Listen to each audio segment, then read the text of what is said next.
Welcome to RCAM. I'm your host, Ryan, and thank you for tuning in today. So, today we are going to be discussing Lauren Chen's return to social media. So, for those of you who are unfamiliar with who Lauren Chen is, she is a conservative commentator that last year got caught in the crosshairs of a Biden DOJ investigation and alluding to her being a Russian spy. So this was quite the quite the allegation, and I was somebody who actually followed Lauren's work for years. I really liked her content. Um, she was mostly in alignment with pretty much everything that I was in agreement with. I very rarely disagreed with her. And not to say that that's something I look for in commentators. I'm fine with disagreement or people that have different opinions than me, but we were very similarly aligned on most issues. So I definitely enjoyed her commentary and appreciated what she had to bring to the table. So after this story broke out, alleging that she was a Russian spy, it definitely took me off guard, and I frankly just I didn't believe it. I didn't believe it. I'm just sorry, I didn't believe it. Now I do feel a little bit vindicated with some of the news that she shared today with her return to social media. So we'll cover that. We will also cover the Trump administration blowing up uh, cartel members. The horror, the horror. Can you believe they're doing that? Can you believe they are unaliving people who are selling drugs and killing our people? How dare they? We will also discuss um what hold on, let me let me get my ducks in the row. That trans people are being the DOJ is considering banning trans people from owning firearms, and why I actually think that's a bad idea. All right, you could say feel however you feel about trans people, but I think banning I think this sets a dangerous precedent. I don't like using that that lightly, but I do think it does exactly that. So I think that's opening Pandora's box for that to be used against your average everyday American. So we'll talk about that too. Now, before we get into this stream, if you like it, go ahead and leave me a like. I appreciate that. Let me know how you're digging this stream. Share it. Smash that repost button if you are on Rumble. I appreciate that. Or TikTok. I appreciate it. So go ahead and do that. And yeah, I'd love to hear from you. So if you're watching this live, sound off in the comments or the live section and let me know your thoughts. Okay, so let's get into this. I might have to adjust my screen a little bit here on yes. Gotta get rid of the gaming screen and bring up the right capture here for whatchamacallit. Okay, hold on a second. Let's see here. Let's move this here. Okay, I think we're in business. I think we're in business. We'll see. Hold on a second. Hold on a second. All right. Wow, why isn't it bringing? All right, hold on a second. I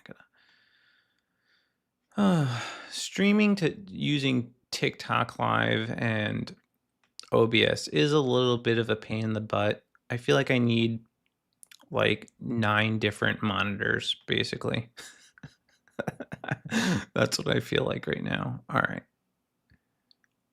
Why isn't it showing my Chrome web page? Hold on.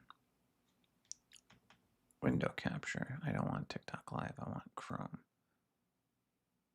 No. Stats and analytics. Oh, here we go. Bingo. Got it. Excellent. We're in business. Okay, we're good. We're good. Disaster averted. Okay, so let's. Oh, I love that I can have the live chat kind of. TikTok Studio does this thing where it just overlays it on what you're looking at. I might just bring this down here and keep it down here. That's cool. That's actually cool technology. I like that. I like that. Okay. Okay. All right. So let's read this tweet. All right. So actually, hold on. Let's recap real quick. All right. So a year ago, I don't know how many of you are familiar with this story, but a year ago, a company called Tenet Media was allegedly financed by the Russians, and this is the media company site that Lauren Chen and her husband Liam Donovan owned. Um, and they were acquiring talent such as Tim Pool was part of Tenet Media, Lauren Southern, Matt Christensen. There's another guy. I'm trying to think of his name. Anyway, Dave Rubin was part of Tenet Media. Benny Johnson was part of Tenet Media. So you had all these people that were part of Tenet Media. Uh, Most of them I actually like, with the except I'm not really fond of Dave Rubin, although he seems like a nice enough guy. And I'm definitely not fond of Benny Johnson, but everybody else seemed pretty good. Tim Pool, Matt Christensen. God, I wish I remembered the last person's name. It'll come to me. Hey, good to see you. Almost bedtime, but wanted to say hi. Hey, Wednesday. Glad you could pop in. Yeah, I get it. I do these streams late. I wish I could do it just like an hour earlier. That would be ideal, but unfortunately, my kiddos are awake and I I really don't want to put them to bed earlier than I have to. So unfortunately, 9 o'clock is what it's going to have to be. But I do appreciate you taking time before you go to bed to pop in. Truly, you are awesome. You are awesome. Um, so anyway, you had all these people that were connected to Tenant Media, and Tim Pool is a big hitter. So to have him being part of this definitely lent it credibility. Immediately, as soon as I saw that he was on board, it's like, oh, this company seems like they're up and coming. But I did like wonder, like, okay, they kind of came out of nowhere. So for a long time, I didn't even know Lauren Chen and her husband were behind it.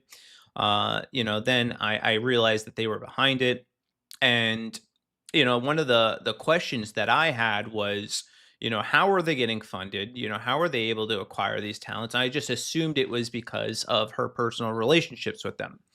So there was questions about how they were getting funded, and so then it comes out that they're being funded by some Russian financer, whatever.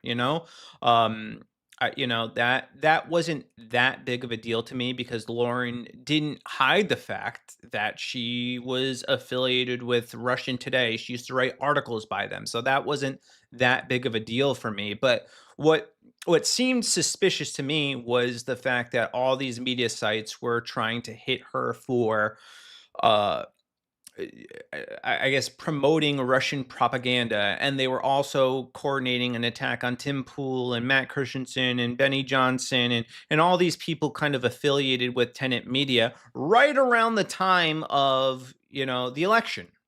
Coincidence? I don't know. It seems a little suspicious to me.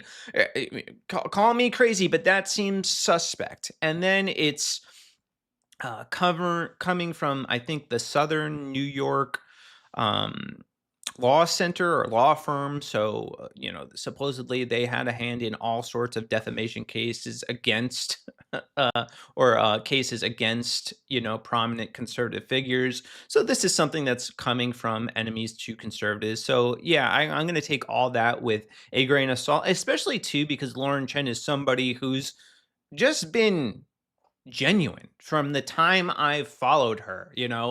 So I don't think she knowingly took money from Russians to promote propaganda. Maybe she wasn't aware of the extent to it. Maybe you can even make an argument that maybe she got a little bit greedy. I don't know. But I do not think I didn't think at the time any of the accusations against her were true. And I respected her work and I respected what she did. So that brings us now to this tweet because it's been radio silence basically from her since that happened. Okay. And Tim Pool denied, knowing, saying that he was being told to say, pro Trump talking points, and if you follow Lauren Chen, by the way, if you followed some of her stuff on X, there were times where she was very critical of Trump. So it does also make it harder for me to believe that she was a Putin stooge, like I'm not buying it. So so she was radio silent for a year. Flash forward now today, she finally reveals to us why she's been silent and what has ultimately had happened to her. And it is exactly what I suspected. All right. It is exactly what I had thought, that the Biden DOJ is full of goons. And this was a coordinated attack, not just on her, but all the other conservatives who were affiliated with her. So they basically used her as a useful tool to go after these other conservatives. And in the process, they destroyed this woman's life. They destroyed her life. They torpedoed her career. She got fired from the Blaze as a result of this. She lost her YouTube channel. She had to move back to Canada because they revoked her visa because they shut down her company. They drained her life savings. They froze her bank account. And basically from all the stress that she was undergoing, they induced early labor in her, and she had her baby earlier than she was supposed to, which is extremely concerning for an expecting mother. So all this happened, and she finally kind of shed light on what exactly happened. So here's the tweet from Lauren. 1 year ago today, my family was awoken by the FBI about to break down our door. Today, I'm finally breaking my silence. So this is the tweet from Lauren. This is her family. There's her cute little kids, adorable, beautiful family. And here is the rest of the tweets. Oh man, let's see if I can do this in order. All right. This past year has brought trials I never imagined possible. There is so much I have to say, but for now, I will do my best to answer a question I know many of you have been wondering. What happened? On September 4th, 2024, 2 months before the general election, my husband, 2-year-old, and I were awoken early in the morning by 30 armed FBI agents about to break down our door. At the time, I was entering my 4th month of pregnancy. Now, that seems a little excessive for, a conservative influencer. Seems like an unreasonable amount of force um, to use against her having 30 FBI. What do you need 30 FBI agents for? Even if the accusations are true, they're being accused of financial shortcomings. You need 30 FBI agents to raid her house? That seems wild to me. The FBI spent the next 4 hours searching our house and interrogating us about our company Tenant, which licensed mostly right leaning conservative content. They took all of our electronics and seized our assets. This included our life savings and revenue that had nothing to do with Tenant, such as payments from contracts with the Blaze and Turning Point USA. Then the same day, the Attorney General Merrick Garland published a press release which essentially labeled Tenet a Russian propaganda operation intent on subverting American elections. The Department of Justice also unsealed an indictment on 2 Russian individuals that worked in conjunction with our company, but were not in U.S. custody or even in the country. This lengthy indictment of these individuals was largely focused on Tenet, though most of the information provided was false, inaccurate, or out of context. There were also claims made concerning issues outside of our knowledge, and we regard those allegations with extreme skepticism. Garland painted Tenet as a covert Russian propaganda mouthpiece and our conservative leaning talent as unwitting propagandists. The implication was that the Russian government was astroturfing support for President Donald Trump in the upcoming election, which is funny, again, because I do remember Lauren Chen saying some things that were unpopular about Trump. She wasn't just, propping up Trump the savior of the conservative movement. She had very real criticisms, especially when it came to like woke stuff and a lot of the stuff that we talk about on this show. Um, Trump in the upcoming election, and that his conservative and right wing supporters online and in independent media were merely behind him because they were paid to. This notion was categorically untrue. Yeah. Yes, because she's been vocal about Trump and the same thing she's been talking about for years. For years, she's been saying the same thing.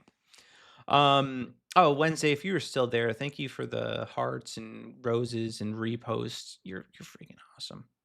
You are awesome. All right, so I gotta move this TikTok thing because I just realized it is getting in the way of me tabbing my arrow. Good, there we go. We're good. All right. So she continues. To be clear, my own commentary has never been shaped by any outside parties, despite working with several different companies during my time on social media. Furthermore, as a company, Tenet offered total editorial freedom to our creators. We never forced or advised our creators to push certain agendas, nor were we ever told to do so by any third party. In fact, we often did not see the content our creators published directly to our platform until it went live. We encourage these creators to do what they do best: speak their minds boldly. To suggest that their earnest opinions are tantamount to Russian propaganda is not only dishonest, but a besmearing of views commonly shared by huge swaths of Americans.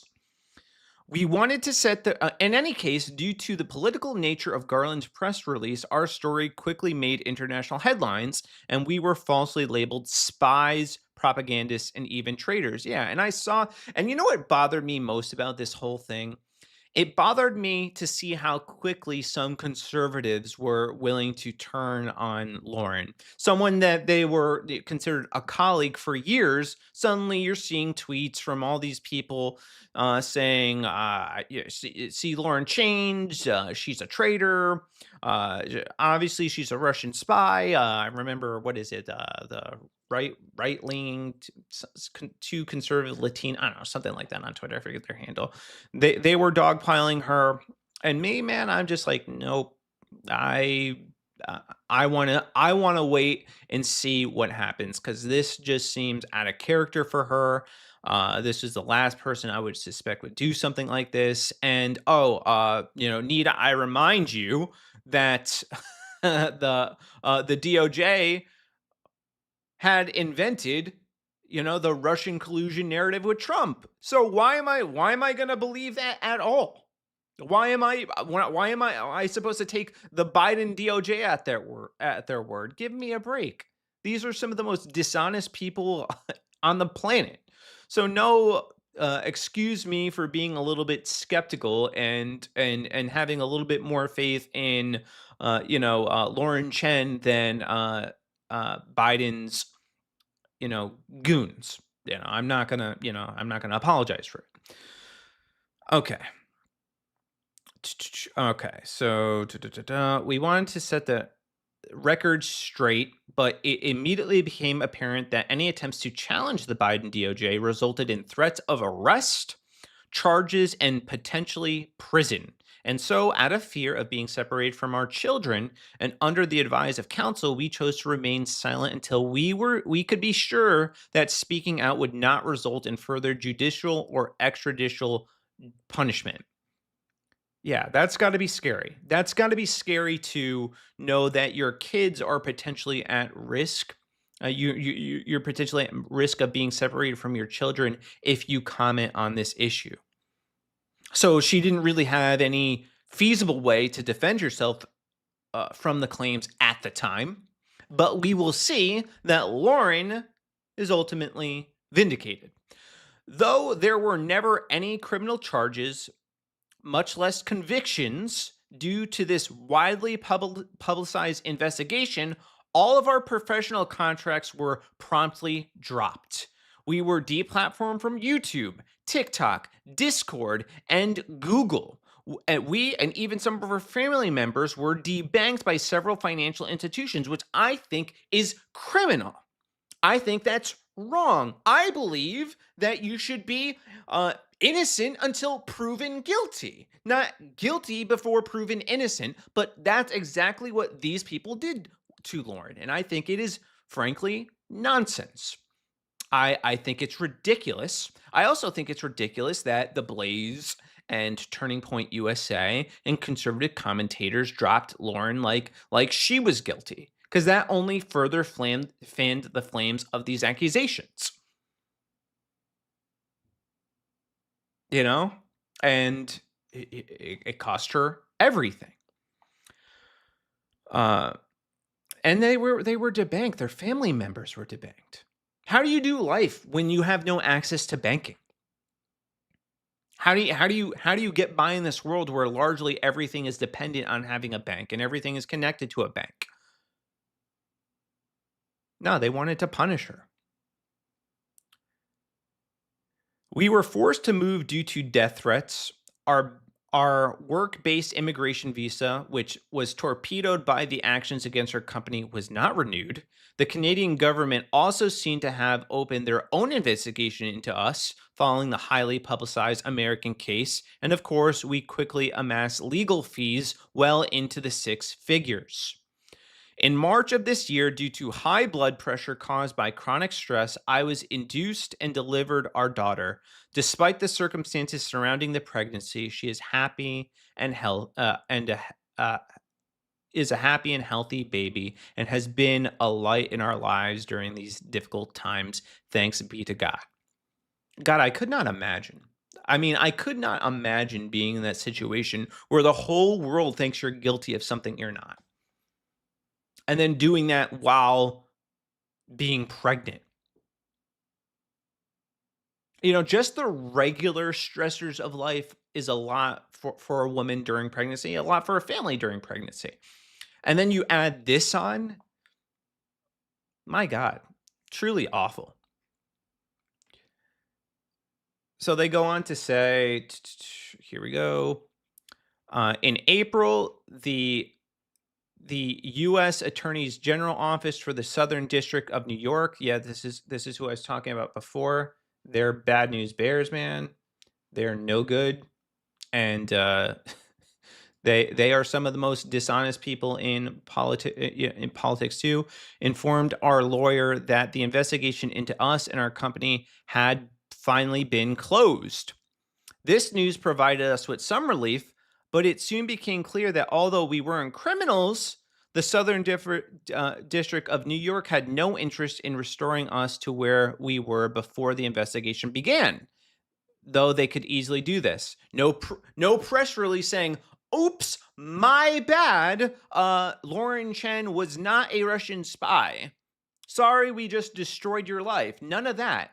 No, they just destroyed her life and didn't give any explanation and left her looking criminal in the public eye. Like, that is ghoulish behavior. Absolutely ghoulish. There would be no similar press release absolving us of our very public and very serious allegations that had been made against us. There would be no help clearing our names with the Canadian government.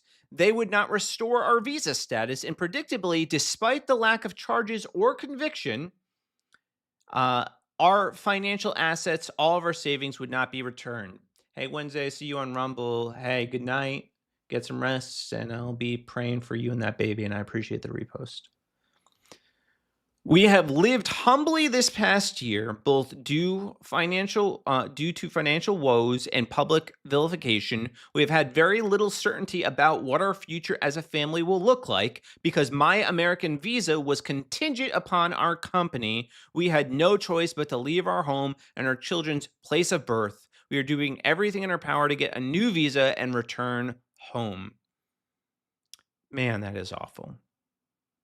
Yeah, just awful. Just ripped away. Um, because the Biden DOJ decided that they wanted to use her as a useful tool to smear conservative media and try to thwart Trump's presidency, which is ultimately what this is. Russian collusion 2.0.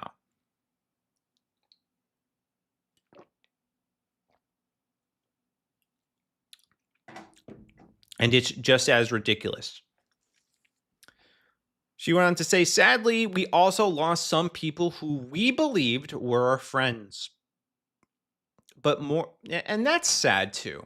That is legitimately sad to lose people that you considered friends, people you thought were in your corner. And I've had this happen to me in real life, where you have colleagues turn on you, and suddenly the atmosphere shifts, and suddenly you feel alienated and alone. This is what they did to this girl.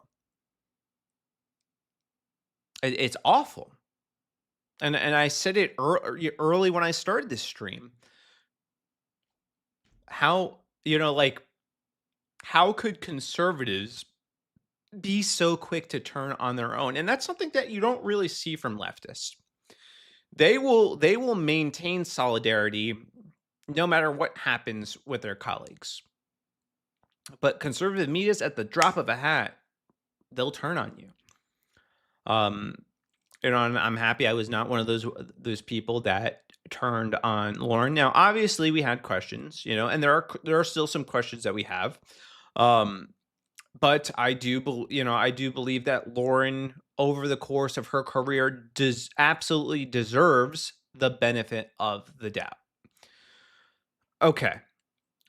Some even published, but more notably, we were blessed to have quite a number of our colleagues reach out with words of support. Some even published videos or posted in our defense.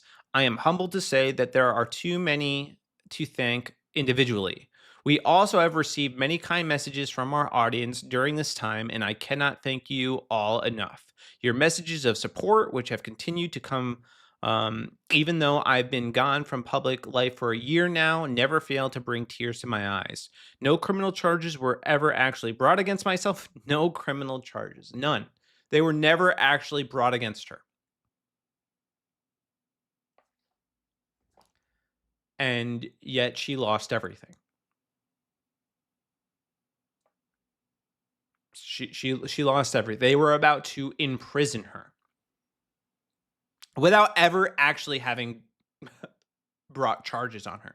They raided her house and they had nothing.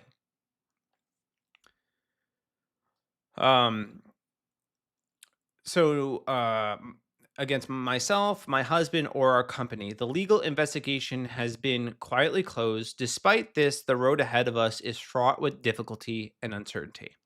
I wish this ordeal was over, but our struggle continues as we fight to correct the many ways our lives were upended.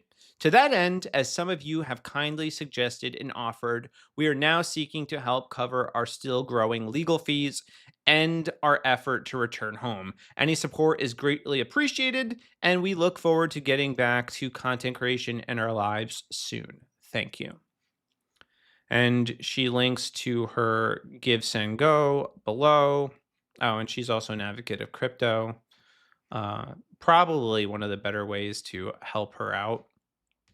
And she links for Give, Send, Go. So if you want to support her here, you can. And I encourage you to do so. Like, she has a long way to go. She has $150,000 goal. She's got $13,000 raised, which that's pretty impressive. But yeah, they tried to destroy her family. They tried to wreck her life over bogus charges, and that is unacceptable. That is a wild abuse of power. So I feel for Lauren. I feel for her family. I cannot imagine what they must have gone through and are still going through because of these allegations.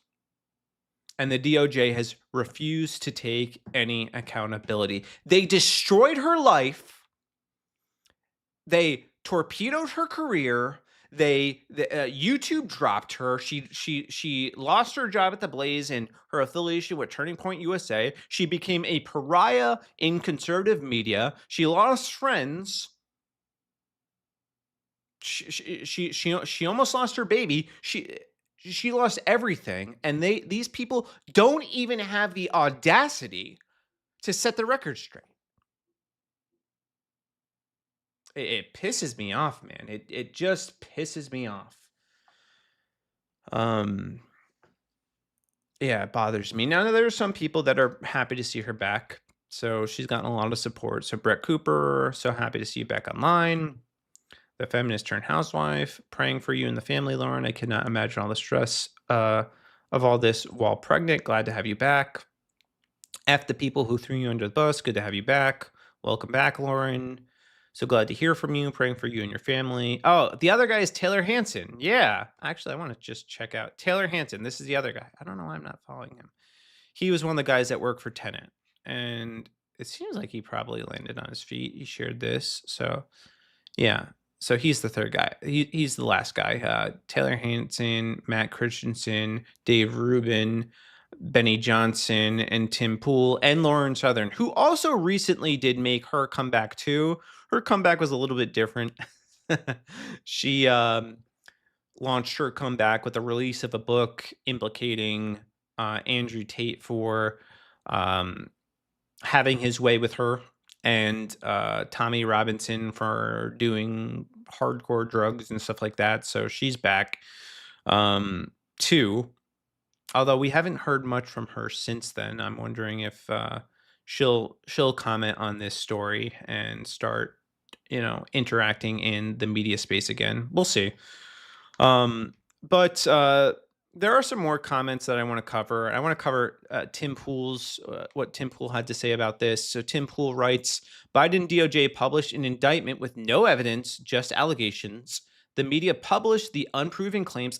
This is the definition of libel, isn't it? Like, is this not libelous when you post untrue, unverified, uncorroborated claims that destroy somebody's life? That to me seems like libel. That to me seems like maybe Lauren has a case to sue these people, to sue the Biden DOJ. Seems like that to me. As fact, and they quietly dropped it. I was informed that the case was dead in December of last year. According to Lauren, they were informed it was dropped in April. And he has some commentary on this. This was a scam the whole time. They lied. All right, let's... Media was a front for Russian influence. Lauren Chen has broken her silence relating to the Tenet Media story from last year, where the DOJ claimed that Tenet Media was a front for Russian influence operations and that people such as Tim Pool, Benny Johnson, and Dave Rubin were paid to spread Russian propaganda. It's fake news. It's a lie. It's always been a lie. And now, with a direct statement from Lauren Chen, we have more evidence that it's a lie. And there's a lot to talk about in this regard. But the update, Lauren Chen's statement, maybe not the biggest news in the world, but something I certainly want to talk about because I've said this already and I've said it several times. And these liberal liars, these evil Democrats, don't care about what's true. And here was the game. I stated this. We were working with the FBI. Okay? We were contacted by the FBI. I had two legal teams, and I said, get them whatever they need. Okay, we want the truth on what really happened here. And then just, for no reason in December, they said, no, we're not interested. Thank you and have a nice day. And I was informed by my legal team that the case was over, literally within like a month or two of it starting. And I said, you got to be kidding me. This was a scam the whole time. They lied. They made it up because they wanted to smear anti-establishment voices, people who had been supporting Trump right before the election. So October surprise, Russian influence, and then as soon as the election's over, it's actually not true and we're not interested anymore. It was a scam the whole time. Now, I can't tell you about the inner workings or the deals, on whatever. I can tell you about us. I can tell you about what we did. I'm going to read for you Lauren Chen's statement. which I believe corroborates what I had already stated. Lauren Chen states they were informed in April of this year that the case was closed. Closed. Yeah. So there you have it from Tim Pool. He found out in December that the case wasn't going anywhere, and yet up until today, everybody still just assumed that she was a Russian spy without actually giving her the benefit of the doubt. And I think that is despicable behavior. I do. And I hope and pray that she can get her life together. I think Lauren Chen is an incredible commentator, and she does awesome work. Not just politics too. Like, she is just an entertaining individual. I don't know if you watched her Mediaholics channel when she had that, which also got shut down. But she did like movie reviews, and it was wholesome. She had her dad on, and they were talking about movies, and it was wholesome content. It was nice. It was a breath of fresh air compared, I hate having to bombard people with politics. I do, which is why my content is not only politics anymore. It's, there's a mixture. But I do think this story is relevant, because you got to be aware that they can do this to anybody. They can. She was a conservative commentator. She had about 100,000 followers on YouTube. That's big, that's sizable, but it seems wild that the Biden DOJ would come after her. She's a small fish in a much bigger pond. But they used her, and in the process they destroyed her life, and now she has to rebuild. So I pray that she can do that. And I pray that she does get the justice that she deserves, and that they answer for what they did, because what they did is ghoulish. Now, on the other side, I do just want to highlight some things that are questions that do need to be answered, and I'm sure she will answer them. So I would say the, I guess, worse perspective of what she could have been is maybe greedy. Maybe she suspected the money was coming from questionable sources, but she looked the other way. I don't know. I don't want to believe that, but maybe that's the truth. I don't know. So, that is definitely a question, because Tenet Media was paying Tim Pool like $100,000 an episode for his culture war show, which I think, from Jeremy Boring's coverage of this, amassed like 7,000 to 8,000 views on average. So that's an extraordinary large sum of money. So the question is, like, you didn't ask questions, so, maybe she legitimately didn't know. I don't know. So I am curious to see kind of what she says about that. But I do not believe for a single second that she was knowingly pushing Russian propaganda. Okay? I don't believe that.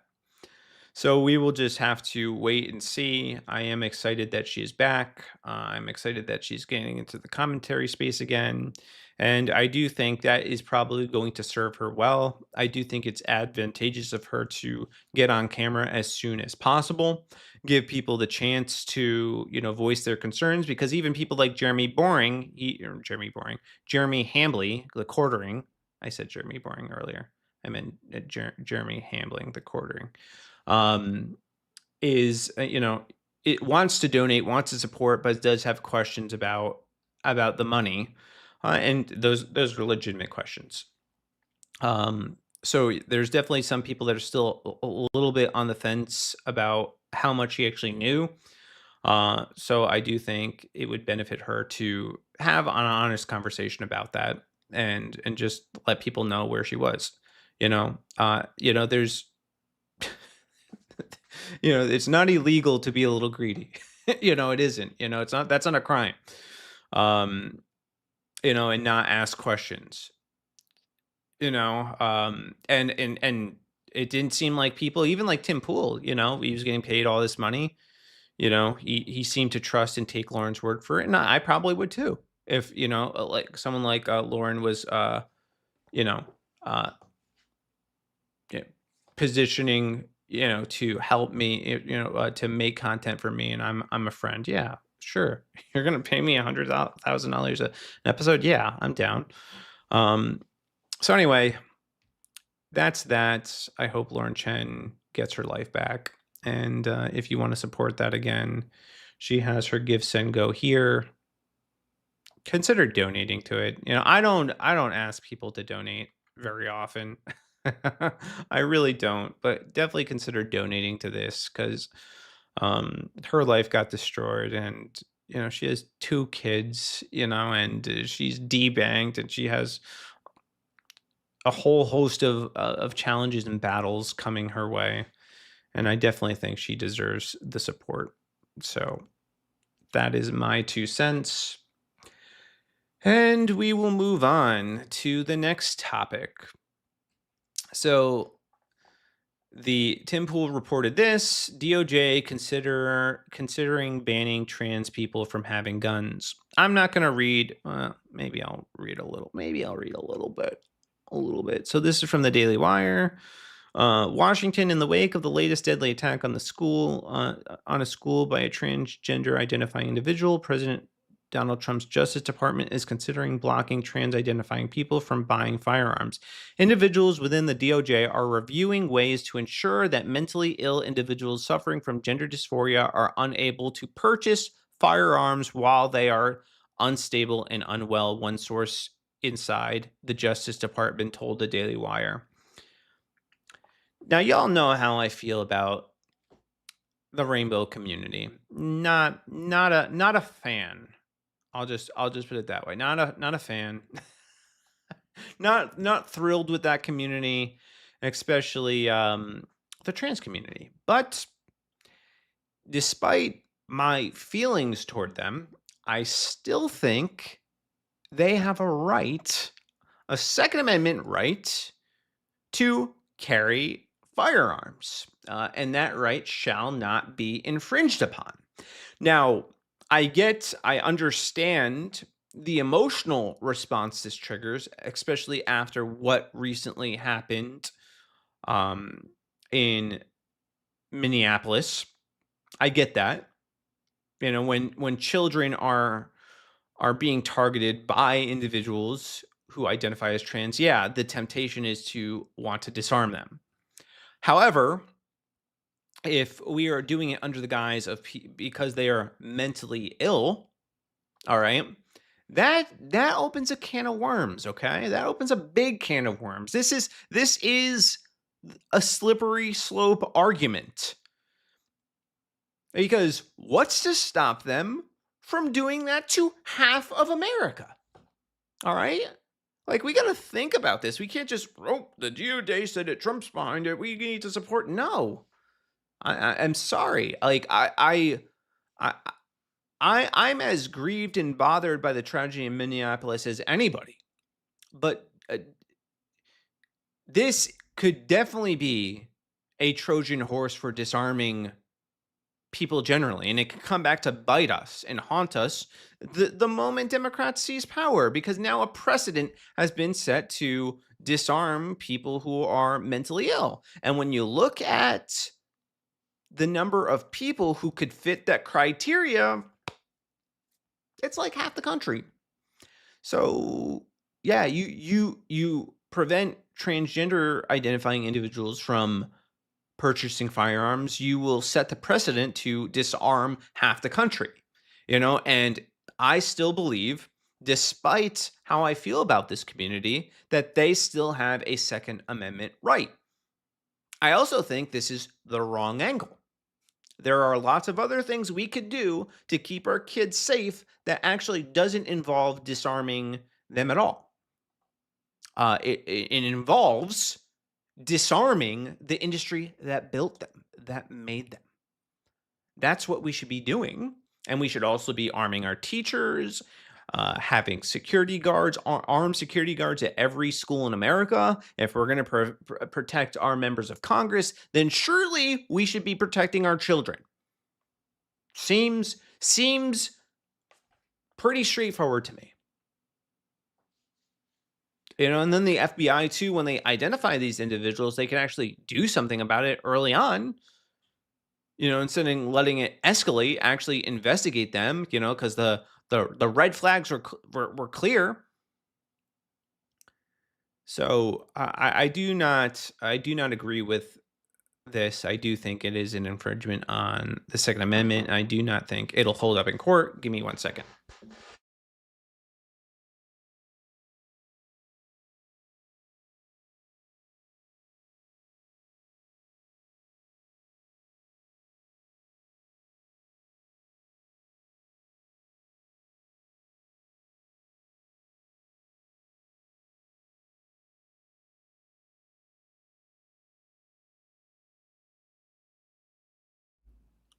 One moment. My kid has a bug bite. I gotta go take care of her. I gotta go be daddy for a second.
All right, I am back. Okay, so where were we? All right. So anyway, yeah, I think disarming trans identifying individuals because they are mentally ill is setting a dangerous precedent. So that's a bad idea. We should not do it. We should not do it. Again, they have a right, and this could definitely backfire the moment Democrats are back in power. Plain and simple. So yes, we have a right to bear arms, and that right shall not be infringed upon. And when we go after our enemies, don't be surprised if they go after us when they get in power. So this is just one of those things that I disagree with. I think I want to view. I saw somebody push back. Somebody I respect push back on this, and I want to see what their perspective is because maybe they have something I never considered. Okay. All right. Yes, it's Michael Knows. So let's read some of his posts. All right. So here we go. All right. So Michael Knows. So restricting a constitutional right because of a thought crime. No, because of mental deficiency on which grounds we restrict many constitutional rights. So you support red flag laws here in Tennessee after the Covenant shooting. What did he say? I support adjudicating trans identifying people as mentally defective for the purpose of federal laws. That's not really an argument, Michael. I'd expect better from him. So, I don't know. I don't know what the counter argument is, other than you know, it being an emotional response. And I get it. I get it. Listen, I'm not down with it, but there's a handful of other things we can do. Um, maybe institutionalizing people that identify that way, reopening the asylums. I think that's a good idea. That would solve the problem. We don't need to infringe on somebody's Second Amendment right. We just need to start institutionalizing people who are mentally ill again. Get them off the streets, and then ban the types of quote unquote treatments that are affirming that. Or you just got to get rid of it. Man, I'm gonna get banned here on TikTok. I feel it. I feel it. I feel it in my jellies. I just, yeah. I'm not cut out for this type of speech, and I'm being so careful. This type of speech is not cut out for TikTok. But anyway, that's my thoughts on that. Also, another thing I want to comment on. So there was this footage shared of the U.S. military destroying a Venezuelan drug boat in international waters with Tren de Aragua narco terrorist aboard, the Trump admin says. So let's play. Oh man, is this gonna get me banned on TikTok? I don't think so. It's like you don't really see much.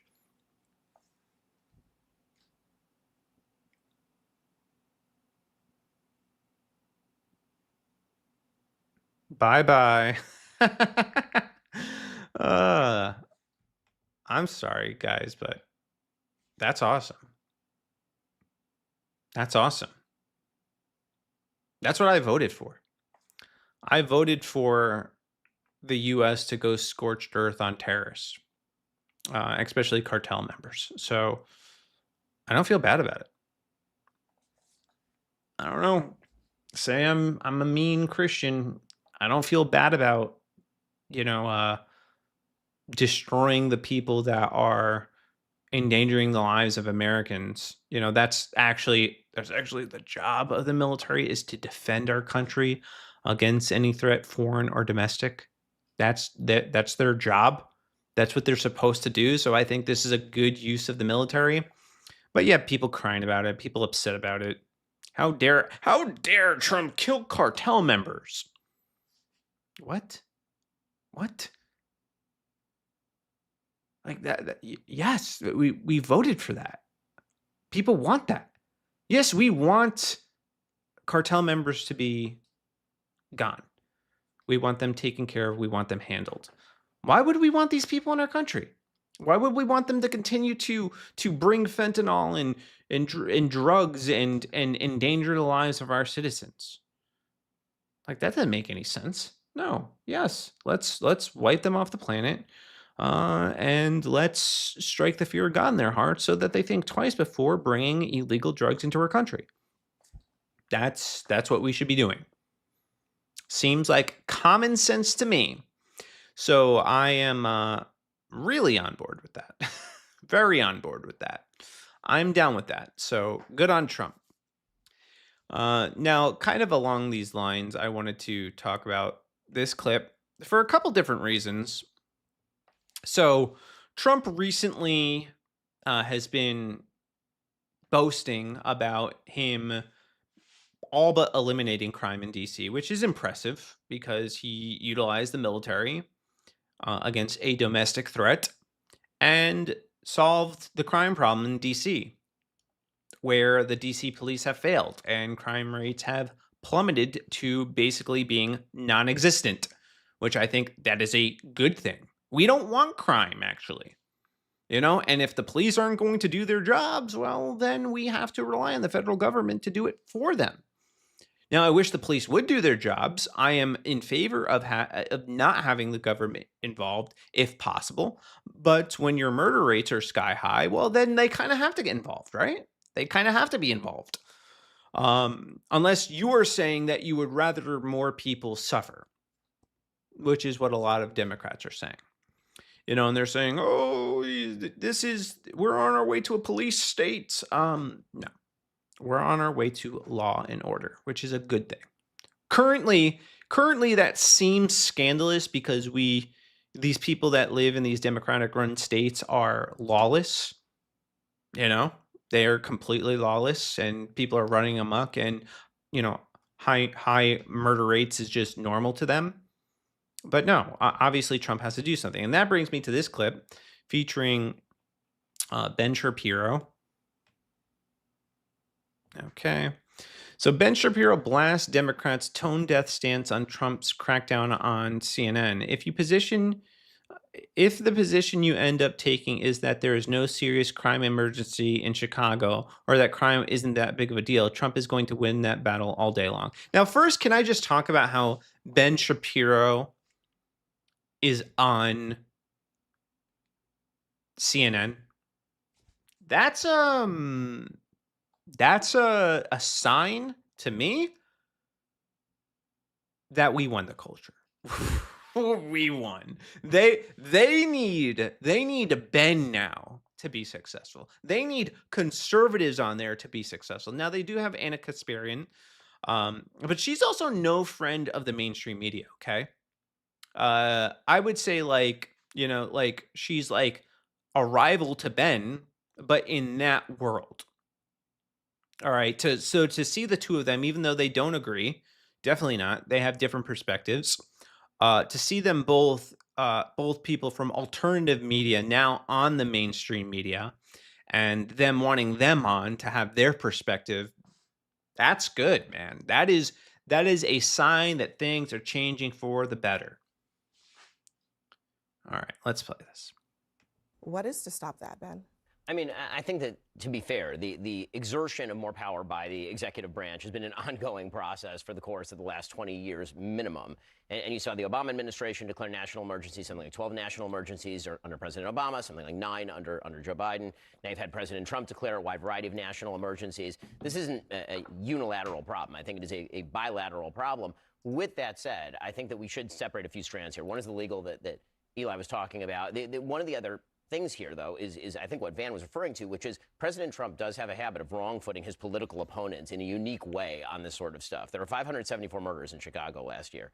And you can make the argument, I think a plausible argument, that National Guard troops should not be on the ground enforcing crime, both legally and just as a matter of general policy. But if the position you end up taking is that there is no serious crime emergency in Chicago on a rhetorical level, not on a legal level, on a rhetorical level, or you make the case that actually crime in Chicago just isn't that big of a deal, which seems to be the mistake that many Democratic politicians are making right now, Trump is going to win that battle all day long. I mean, I hear you, but I also think there is the rhetorical level, which we could focus on. But I mean, I also want to focus on the reality, like the actual things that are happening. And even to that point, I mean, voters are not, I think we treat voters as stupider than they are. Mm-hmm. You ask them in polls and they say, we think crime is a problem. We don't like the way Trump is handling it in the way that he is sending the National Guard. They want Trump to do more about crime. They don't necessarily want him to send troops to cities. So voters can handle these topics. What is he supposed to do? I also, what is he supposed to do?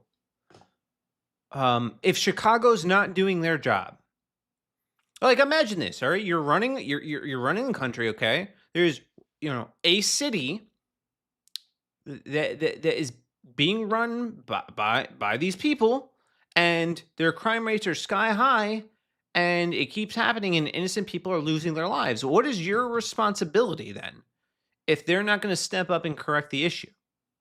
Or if maybe they are just legitimately overwhelmed. Maybe there's so much of it they actually need that. Like that seems to me to be the perfect use case for our military. Why not use them that way? We're paying for it. Why not use them that way? Why instead of sending them out to police the rest of the world, we don't focus on our own country and bring law and order back to our own country? So I do think Ben is right. They will lose that argument. by by basically suggesting there's no serious crime emergency in Chicago. We all know that's abject nonsense. Obviously, there is a serious crime issue in Chicago, as there is in nearly every single Democratic city in America. It's just the truth. New York, LA, Chicago. These places are all riddled with crime. You know what somebody was saying that if you look up the top 9 or top 10 city, I guess, crime rates in America, they're all going to be Democratic cities. Yeah. Oh, it's true. It's like the top 9 are all Democratic run. So it seems to me like there is a problem. What is this? I don't even know what this means. Okay. Anyway, let's move on to.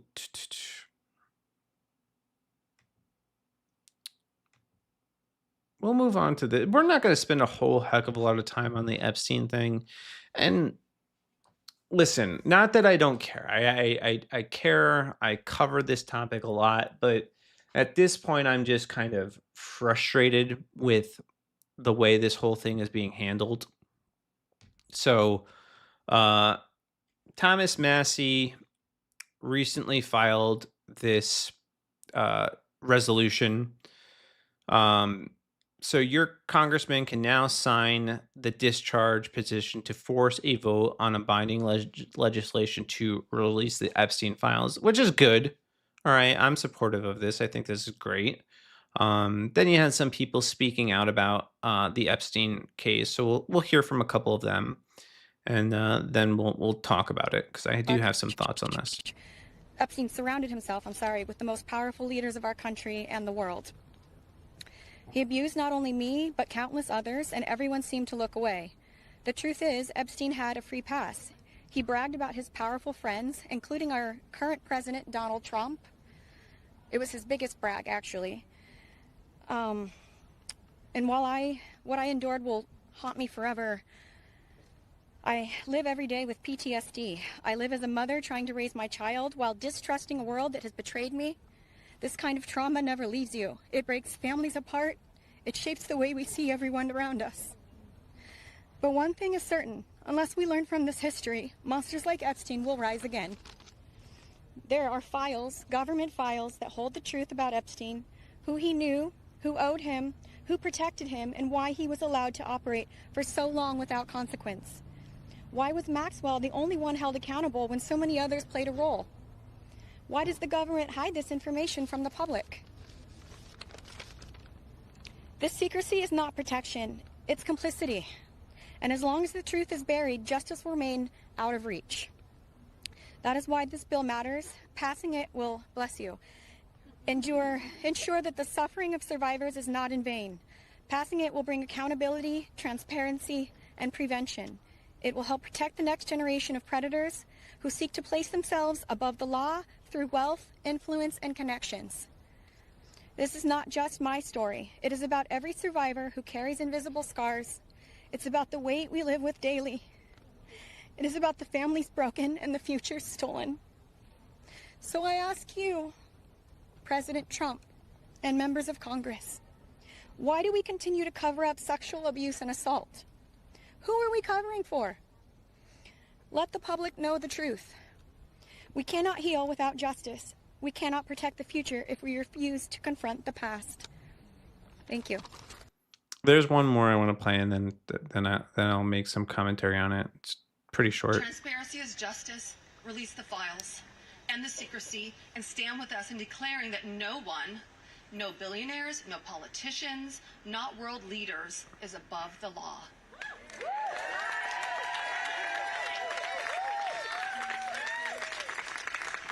And let me announce now, several of us Epstein survivors have been discussing creating our own list of names.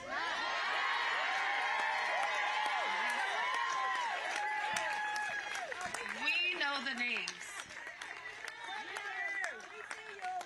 Many of us were abused by them. Now, together as survivors, we will confidentially compile the names we all know were regularly in the Epstein world. And it will be done by survivors and for survivors. No one else is involved. Stay tuned for more details on that. Because history is watching, and so are the women who will come after us. Thank you. Look, guys, I want justice just as much as the next person, right? I want justice. I want the names, which is why actually watching these women is so frustrating to me. Because if you know the names, why not just release them? Why do this big show about it? Just release the names. That's it. You could have, in that minute, just started saying, here are the names of the people that are on the Epstein client list. Boom, boom, boom, boom, boom, boom, boom, boom. This is who I saw. Boom, boom, boom, boom, boom, boom, boom, boom. And it'd be done. We would know. That is what everybody wants to know. But instead, they have these media tours and they make a show of it instead of giving us what we want. We're tired of this carrot being dangled in front of us. If you know the names, if you and a bunch of survivors know the names, release them. Listen, you've had years now to come together and make your list. You have it. You claim you know it. Release it or shut up. That's how I feel at this point. Because it's like, do they even want justice? Who cares who's implicated at this point? I don't even care if it is the president. I don't care if he's implicated. I want every person, Democrat or Republican, who is implicated with Epstein to go down. That's what I want. Plain and simple. So I am just tired of them dangling this carrot in front of us. Just release the names and let's move on from this. And then maybe we can actually get some justice. But until then, what are we doing? All right, one more thing kind of related to this, just because she rubs me the wrong way, guys. All right, this is a tweet from Nancy Mace. So there was a video of Nancy Mace leaving this Epstein hearing crying, in tears. Apparently it was too much for her to hear the trauma these women endured. And then she said, since it's already being reported, yes, I left the oversight briefing with the Epstein victims early. As a recent survivor, not 2 years in, I had a very difficult time listening to their stories, full-blown panic attacks, sweating, hyperventilating, shaking, I can't breathe. I feel the immense pain of how hard all these victims are fighting for themselves because we know absolutely no one will fight for us. God bless all survivors. This woman, man, cannot help but make everything about her. She can't help but make a hearing about the victims of Epstein about herself. And also, just by the way, if you're running to be the governor of South Carolina, maybe we do expect our leader to have a little bit more emotional fortitude for the sake of the people who suffered by the hands of this man. But no, Nancy can't help but make anything about herself. And that's ultimately what she did. This is honestly, she's one of the most narcissistic women in the Republican Party. She really is. And I just wish she would go away. Go away, please. Please, God. Just go somewhere. Please. We're tired of you, Nancy. We really are. All of us are tired of you. Left Democrats and Republicans. We don't like you. You're insufferable. Please just go away. Anyway, that's obviously, you guys can tell I'm a fan of Nancy Mace. Love that woman. Great. I want to talk about just a few reaction videos, and I think I'm gonna call it. Just because I've just been identifying this problem, and I feel the need to talk about it. Speaking of narcissism, all right. So I've saw like this past week 3 different videos of TikTok influencers or people recording themselves while they're on camera and getting into car accidents. So I'm going to play a couple of those for you. And we're going to talk about it. All right. Any minute now. All right, let me refresh the page.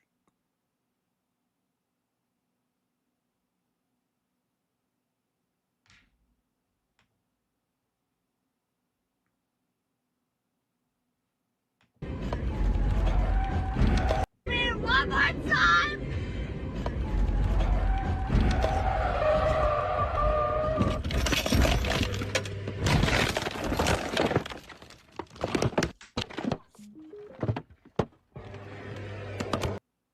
See how she just reached for her phone? Hey guys, did I get that? Did y'all see that? Me almost dying in that car accident. Wasn't that crazy?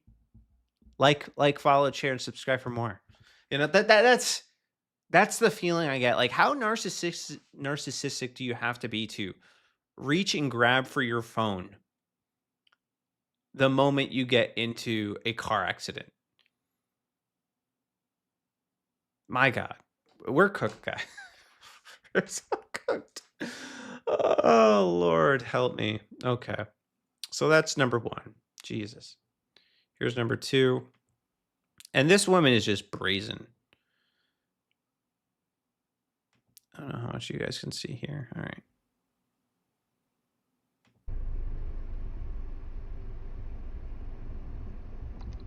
She's on her phone texting.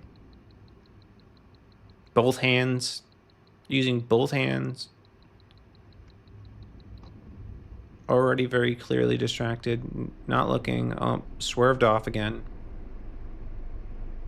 Using one hand. Not looking at the road. God, that's horrifying. Both hands off the wheel right now. Just letting her rip. Oh, here we go. Up in a ditch.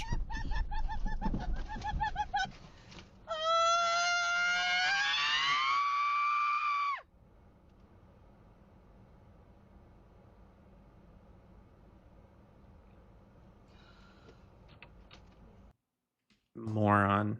Just an idiot. Just a complete total fool. Why are you screaming? Like you literally brought that on yourself. And here's this last one with, I guess, extra Emily. I guess she's a TikTok influencer too.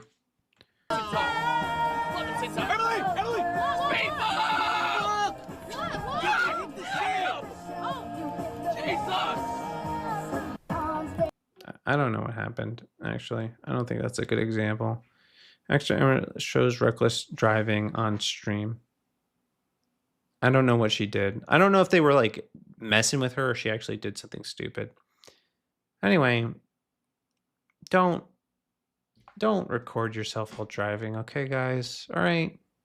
Drive safe. Keep both hands on the wheel. Get a freaking mount that you can put on the dashboard. And just, consider other people's lives maybe for a second. Before you click that record button, consider that maybe, if you're focusing on your camera, you could actually, end another person's life and yours. Just food for that. That's my public service announcement. Don't record TikToks while driving. You idiots. Anyway, I think that's it. I think I'm good for now. I think I covered the basis of what I wanted to cover today. So I think that's a wrap. I appreciate all of you guys watching. I appreciate the love and support on Rumble, on TikTok. Saw a couple people pop over on YouTube. You guys are awesome. I appreciate you. I will be live tomorrow at 9 o'clock. Oh, and I have an interview. So it'll be Testimony Friday, Faith Fridays. I'll share a little bit about, I'm having a guest, Pomps, come on. He's going to share a little bit about what God has done in his life. Incredible story. about God's sovereign hand and some of what he endured and still keeping the faith. So I highly encourage you guys to check that out. Let's see who we're going to raid on Rumble, because I want to raid somebody. And then we will end it. Well, I'll end it now on TikTok. Boom. TikTok, it's been real. You guys are awesome. And I hope you have a very blessed night. Deuces. All right. TikTok is over. Okay, now let's really stream. No, I'm kidding. All right, who am I gonna raid here? Let's see. Wow, it doesn't seem like anybody's on right now. Hold on a second.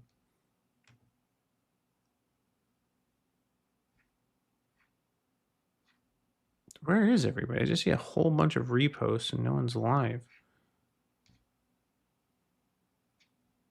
What is happening right now?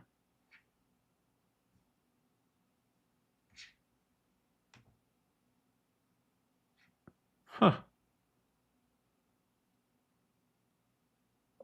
Oh wait, I know what's happening. I messed up. I'm looking at the wrong I'm looking at my alt account. I'm like, then nobody's on right now. This is so weird. All right, alt account. Let's see here. We got Mag, we got Ethereum. We got Synthwaves, we got Putin Gaming Bot. I like Putin Gaming Bot. Raid and Chill. Raid Shadow Legends. I'm torn between Ethereum and Putin Gaming Bot. I don't know if I raided him before.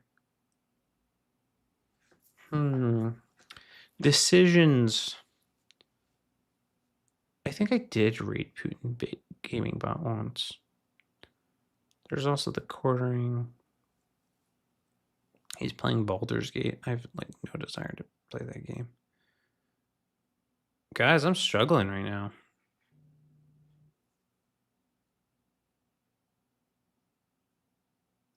Oh. Hold on a second. I think Kanto and Ethereum are playing together.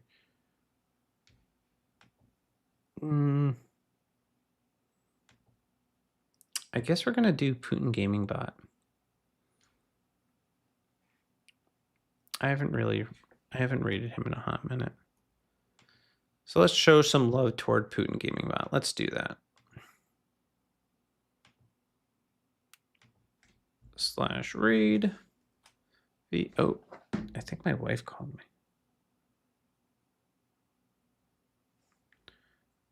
Raid him, confirm. Okay, I hope you guys have a very blessed night. I appreciate you. You guys rock. Love the Rumble community. And I hope